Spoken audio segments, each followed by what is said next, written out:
The secret to a brilliant border is knowing what grows together, and that's the title of a book by garden designer and plantsman Jamie Butterworth.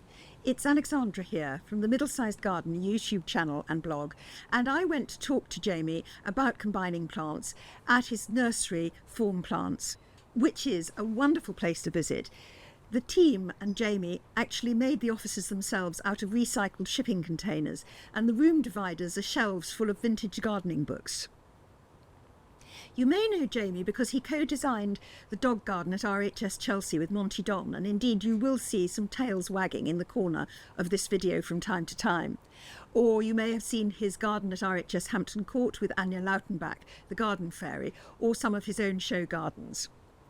The reason why Jamie wrote What Grows Together is that he wanted to emulate another Jamie, Jamie Oliver, who had a cookery book called 5 Ingredients, which put together very simple recipes that people who were time poor or beginners could understand. So that was Jamie's aim in creating 60 recipes for putting plants together in What Grows Together. So if you've ever gone into a garden centre and wondered, I wonder what would look good planted next to what, then this conversation should have some great tips and ideas for you. So what are the general principles of putting plants together? If you're going into the garden centre, you've got your trolley, what do you do? Buy my book. Absolutely. No, joking aside, I've been gardening and playing with plants my entire life, and I work with garden designers and the most amazing planting designers, and I have the luxury of doing projects, everything from Chelsea Flower Show with Monty Don through to working on the nicest domestic gardens and everything in between. So I think slowly but surely over time I've worked out what plants I think both grow well together, because you're looking at twofold. They've got to look good together, but they've got to physically be able to grow well together and survive together. So I think the first one is don't get overwhelmed, plants will die. I've been doing this my entire life, and I work with people that have been doing it for far longer than I have, and fundamentally plants die, and we need to be okay with that and accept that some things will work, some things won't, and actually things that don't work provide us with an opportunity to place something else in there. It's very similar in cooking to many ways, but also a little bit more difficult in that it might take 6 months for you to know if you've actually got it right or not. But not being afraid of it not working, I think, is the first hurdle to overcome. Secondly, choosing plants that physically work in the environments that you've got. So every garden is slightly different, and I'm very conscious that the moment you start saying north facing, south facing, east facing, it can become quite complex, and I've deliberately tried to stay as clear from as much horticultural jargon as possible in the book. So we don't go into pH levels necessarily in the main book, but at the back there's an index that says if you like this combination, actually just double check you do have these requirements. But fundamentally, if you have a sunny garden, making sure that there are plants that like growing in sun. If you have a shadier garden, making sure there are plants that tolerate the shade. Yes, you can go as deep into it as possible. And I worked on a Korean garden at Chelsea 2 years ago for Ji Hae Gwang, and she said there's not 4 aspects, there's 12, because each different aspect creates its own different aspect. And actually, you might be south facing but behind a tree, which is all very lovely. But ultimately, if you're planting a container in your front garden, wherever that might be, you can just loosely go, is it sunny? Is it shady? And run with it. Then what actually looks good together, well, I guess is purely subjective. And there are some rules in planting design, and there are books purely on you should plant this spire with this umbel, with this daisy.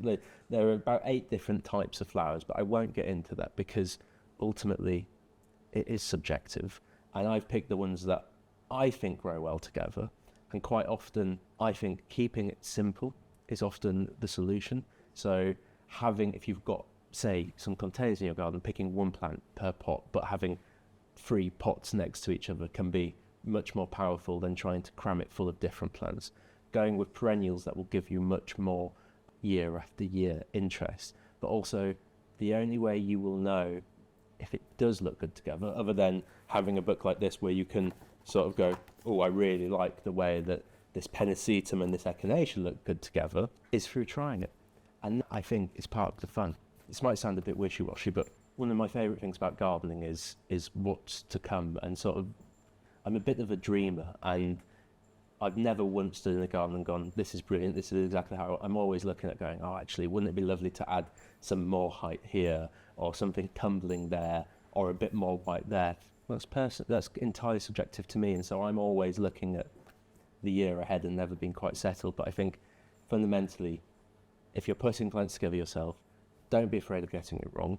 It's fine, they're plants, and it will go wrong in some instances, but embrace that. Finding plants that will grow well together in the space that you have. So fundamentally, that if it's a drought tolerant plant, you're not putting it in a woodland, just a little bit. But then thirdly, have fun with the shapes and the colours. It's not for me to say you should just have a blue and yellow garden, but if you want a blue and yellow garden, that's brilliant. If you just want a white garden, that's brilliant. If you want to just go with globe-shaped flowers, that's fine, but also there is no wrong way of doing it. So when you've done this very beautiful border out the front here, how did you put that together? What sort of rules and instincts did you follow? When I'm planting or designing planting, and taking this as an example, I consider it almost like a painting, but you're essentially playing in a fourth dimension, because a painting is two-dimensional, 3D, because we're bringing the plants up. But this border will change and adapt. In May, it looked completely different to what it does now. It looks completely different now to what it did 2 weeks ago, and in a month's time, it will look completely different again.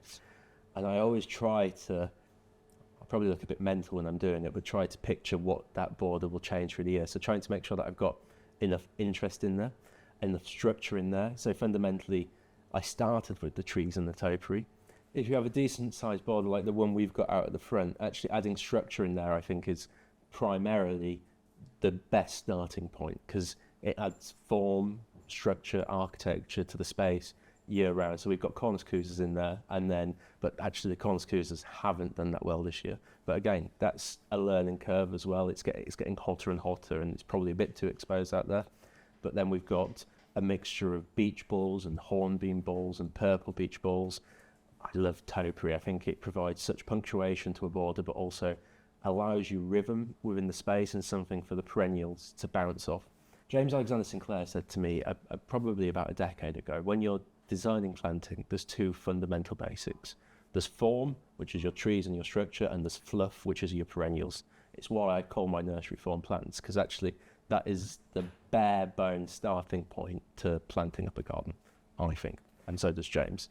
When it came to the planting, then I was really keen that it was a diverse functional space that provided a beautiful entrance to the space, but having structure in the perennials with height and form through plants like miscanthus and grasses, but then height through plants like the verbenas as well and the helianthus. So because it's a big deep border, it's about 10 meters deep, I've got the luxury of being able to add quite a bit of height in there. You could absolutely do that at home. It probably wouldn't work on a smaller scale, but when customers come here, I often take them out and go, actually, ignore the space as a whole, but do that and look at a specific thing, and be it the colour combination of that salvia with that echinacea, or be it the form of how the bulbs of the wild carrot that's in there in spring bounces off the alliums. It's the same what I tell people when we go to Chelsea Flowers, that actually, yes, the garden as a whole might be lovely in whichever garden you're looking at, but there's something for everyone in every garden. Actually, you can take such inspiration from just going, I really like that, or I really like that. Like, we can talk about clumps and drifts and different flower types, but more so, I've had fun. And sometimes too much is never enough. And that's absolutely the principle we've applied out there. I sort of let loose on the colours and just had a bit of fun. And I had a palette of plants that were left over from Hampton Court last year, and they needed a home. So actually, would I necessarily have put that many fennels in there? Maybe I would, maybe I wouldn't, but I had them, so I've put them in there, and they're working really well. I love, as you do, the beech balls and the hornbeam balls, and actually they're bigger here than I've seen them in the shows and things. So they're impressive things in the border, aren't they? They're impressive things, and if you have the luxury of a budget and you can go out and buy topiary balls, then that's a beautiful thing. But also, beech is such an easily manipulative plant in that you can, if you left it, it would grow into a tree. You could clip it into a hedge, you can have it as a ball, you can do just about anything you want with it. So you could start off with an £8 shrub from a garden centre and grow it into a ball if you want to. That's all somebody's done with these out there. We just skipped a bit because I'm impatient and gone instant. So we could get our shrub and we can get our clippers and just, how often a year would you clip to get this lovely? I think in its formative stages, once a year would be fine to sort of keep getting the shape and keep honing it back in. Yeah. Maybe a couple of times a year if you really want to sort of keep it tightly clipped and to get a really tight shape in there. But it's not a hard thing to do. So I think you're going to show us some recipes, aren't you? And what your thinking is on each of those recipes, why they work together. So shall we go across and do that? Let's do that. Yes, let's do that. So Jamie, you're going to put together some recipes for us, aren't you? With using maybe 3 or 5 plants, and tell us how they go together and why you put them together like that so that we can copy them for our own gardens. Absolutely. So yeah, this is literally the premise of the book, is looking at what plants look good together and will grow together. And actually having a whole nursery of plants to choose from can even be really overwhelming for me. And one of the things that I struggled with the most in the book was just pairing it back to 60 different combinations. So I've pulled one up here actually as a starting point. And these are just 3 plants, but 3 plants that individually are brilliant and will grow really well in your garden. So we've got rosemary, and this is just rosemary officinale, so it's an upright one, it's not a tumbling one. It's got brilliant blue flowers, but also great for the kitchen as well. We've got catmint, which is one of my absolute favourite perennials because it just keeps going all the year round pretty much. It starts flowering in May, and if you cut it back, which is what we've done with this plant, cut it right back, it will then flower again at this time of year. And if we cut this back again now at this time of year, it would come back and flower again in September, October. It smells brilliant. Obviously the cats love it, but the foliage is lovely, the flowers are great. I think against the rosemary is brilliant. And then I've included this Cecularia, which is Cecularia autumnalis. It's quite a big one actually. Now this, if we're looking at a small garden, maybe you don't have the luxury of adding topiary in there or a tree in there. Actually, grasses can add architecture and structure into a garden, and Cecularia provides a foil for other plants to pop in front of. Yes, it's got these most brilliant seed heads at this time of year. It goes an amazing colour in the autumn, so a standalone brilliant plant. But actually, with the Nepeta coming up through it, and then the structure of the rosemary going through it as well, maybe you'd clip the rosemary. 3 individually great plants, but together I think the light lime green of the foliage of the Cecularia, the silveriness and the blue of this, and also then the silveriness and the blue flowers of that, they complement each other really well. They're going to be quite resilient plants, so you don't need as much water as maybe some other plants. I think would look great in most gardens. Brilliant. So this is one actually from the book itself, and it's a very resilient combination, I can see, that will grow almost anywhere.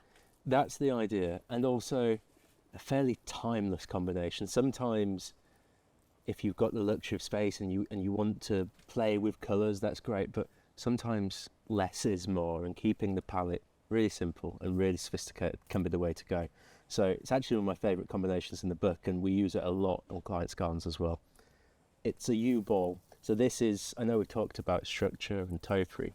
Actually, you can get yew at a really small size. It's much more affordable, and I don't think there's a balcony or a garden that's too small that you wouldn't be able to fit this in there. Hakanakloa macra to soften up the edges. This is Japanese forest grass, and this will grow out to about this sort of size and provide you with lots of fluff and softness. And then one of my all-time favourite plants.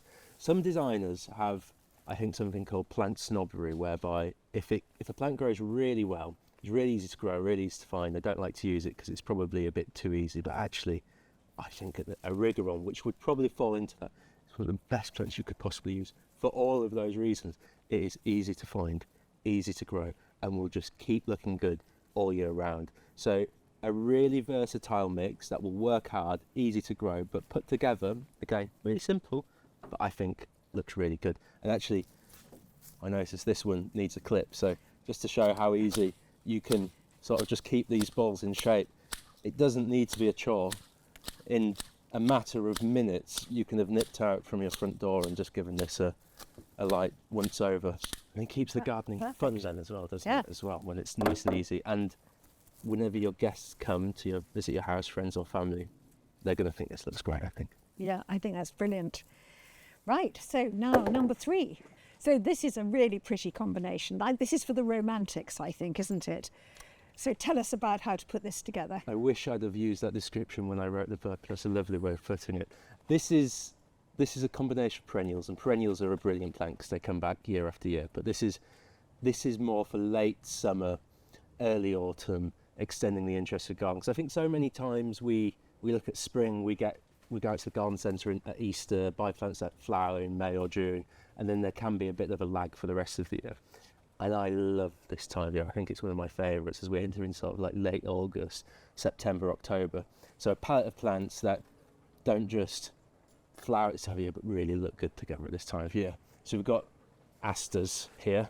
This is Aster fricati Monk, which is, I mean, asters have completely all changed their names, and I don't know nor care for their new names, but a good old traditional daisy, which is brilliant. And this will, obviously it's quite a small plant now, but if you planted this now, by next year, this is going to be up here, give you some real sort of definition and structure in there. And it's obvious pairing, I always think, is this an anemone. And this one's Honorine Joe Burt. You've got Andrea Atkinson as well, but I think the centres of the anemone versus the aster work really well together. Similar flower shape, they're like little egg yolks. And again, Japanese anemones are going to get quite tall, so they're going to give you good value for money. Some frothiness of Agora. Agoras I tend to treat more like an annual short-lived perennial. If you get 2 years out of Agora, you're doing well. But if you can find the plants for £5-6 a plant, then actually consider them the same as you would do an annual or a cosmos or that sort of stuff, or propagate them yourself. Because I think, although they don't live for that long, the value for money they give you while they are going is brilliant. This is Gora whirling butterflies, and the flowers do look like little whirling butterflies, and it will dance through the rest of the planting. Another one of my favourite plants, they're all my favourite plants, they're all like old friends. Agastache Blue Fortune, and I used Agastache at Chelsea in the dog garden with Monty Don. I've used Agastache at Hampton Court, and I've used Agastache in projects that needed to look good in September. So it's one of those plants that just does great all year round, looks after itself, and again, same as we talked about some of the plants earlier, if you cut it back, it will come back as well, and the bees and butterflies love it. And then this big beast in the background, it's in quite a big pot, so it's deceptive, but this is Miscanthus. And again, the same way we did the Cecillaria, obviously this is much bigger, but we're using the Miscanthus here to provide structure and to hold this planting together. So it's acting as a foil, it's providing us with form, but also as we head into the winter months, we'll keep this and all the perennials intact. Everything will go that lovely crisp chocolatey brown as it fades away into the winter months, and we'll cut it back in February. So actually there is only 8 or 10 weeks a year where this isn't doing something. And if you were to litter this with some spring flowering bulbs, it would I think look great. So a bit more complex than the last one we looked at, but equally, when you split it down into its component parts, nice and easy to do. And I think one thing that's worth talking about in terms of positioning, what goes where and how you plant them, putting things into groups, be it a clump of 3 or 5 proportionate to your space. If you only had a pocket this big, just do ones, because actually that's fine. If you've got a border, say this table, actually I do 3 of the anemones, I do 3 of the agastaches. If it's bigger, do groups of 12, why not? And you've given planting of when to plant advice in the book. Yeah.